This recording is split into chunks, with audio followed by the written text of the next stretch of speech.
Professor Gunaratne, do stay with us as we move on to our next story. And we move over to West Asia, where we discuss the defining crisis of the Middle East, where Israel has announced that it controls 40% of Gaza City. This has come from a military spokesperson yesterday as bombardments force many Palestinians from their homes, while thousands remain despite Israeli orders to leave. Health authorities have said that Israeli fire has killed at least 53 people, mostly in Gaza City, in the past 24 hours. The Israeli Defense Forces spokesperson, Brigadier General Efrei Defrin, has said the operation will expand in the coming days and will only end when remaining hostages return and Hamas's rule ends. Let's listen in to what the Israeli military spokesperson has to say. כיום אנחנו אוחזים ב-40% משטח העיר עזה. הפעולה תמשיך להתרחב ולהתעצם בימים הקרובים. חמאס יפגוש בעיר עזה את כוחות צה"ל במלוא עוצמתם. נגביר את הלחץ על חמאס עד להכרעתו. נמשיך לרדוף אותם בכל מקום. Now, on the diplomatic front, according to reports, so far there is no progress in the Gaza negotiations. US Special Envoy Steve Witkoff has met Qatari officials in Paris, according to reports, to discuss a ceasefire and hostage deal, though Israeli officials remain skeptical. Global pressure does mount, however, with a senior EU official calling the war a genocide, and Pope Leo is urging President Herzog, the president of Israel, to reach a ceasefire. Hamas, however, has accepted a 60-day ceasefire offer with hostage exchanges. However, Israel has not responded to this so far. Israeli Prime Minister Benjamin Netanyahu has demanded that the war can only end with hostage releases, the disarmament of Hamas, and Israel retaining security control over the enclave. US Secretary of State Marco Rubio has warned that recognition of a Palestinian state could create more problems. The US also has sanctioned 3 prominent Palestinian rights groups for engaging with the International Criminal Court without Israel's consent, a move condemned by human rights organizations as moral and illegal. Let's listen in to what the US Secretary of State had to say on the issue. Look, we told all these countries, we told them all. We said, if you guys do this recognition stuff, it's all fake. It's not even real. If you do it, you're going to create big problems. There's going to be a response from Israel. You're going to make it harder to get a ceasefire. And it may even trigger these sorts of actions that you've seen, or at least these attempts at these actions.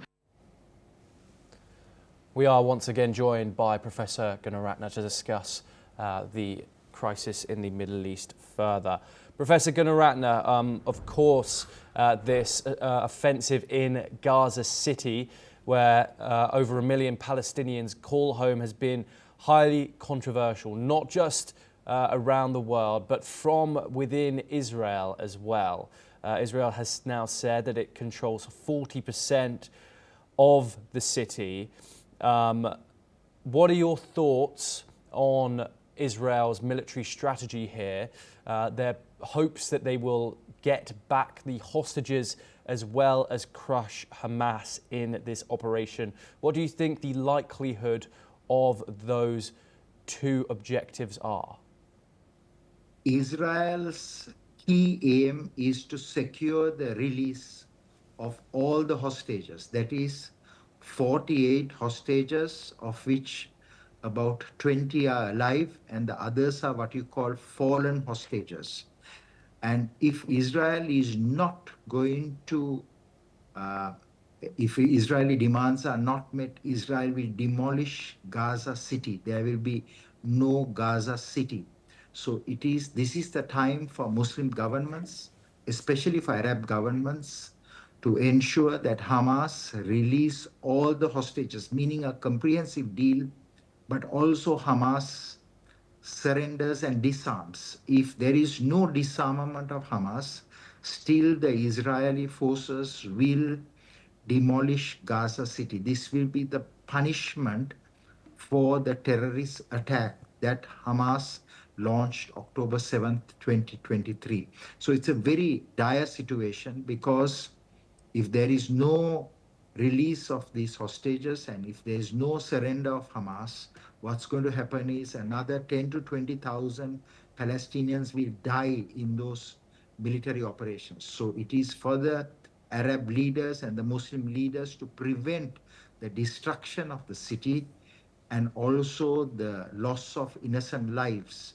by putting maximum pressure on Hamas to disarm and to release the hostages. This is the position of Israel, Thomas. Yes, and Professor Gunaratne, the last thing I want to touch on is the plans of European countries, including the United Kingdom and France and others, including Canada and Australia, to recognize a Palestinian state at the UNGA at the end of this month. US Secretary of State Marco Rubio has said that they have been warned against this. What do you think that recognizing a Palestinian state will do to help the Palestinian cause, and how will it affect this war, even if it does or not? Thomas, we are all advocating a two-state solution for the Palestinians also. They must live in peace. But right now, the ground reality is very different. Israel is in control of Gaza, and also they have a very significant presence in the West Bank with the PA government. What is important to understand is that the British, the French, the Australians, the Canadians, they must understand the ground reality. And if they right now recognize Palestinian statehood, what's going to happen is Israel will annex Gaza, and that means the forward movement to create at a future date to create a Palestinian state will diminish. So if those leaders are intelligent, they must not do that, because that will also be construed as a reward for the Hamas attack that they staged in October of 2023. Professor Gunaratne, always a pleasure to talk to you. Thank you for joining us and taking the time on the program.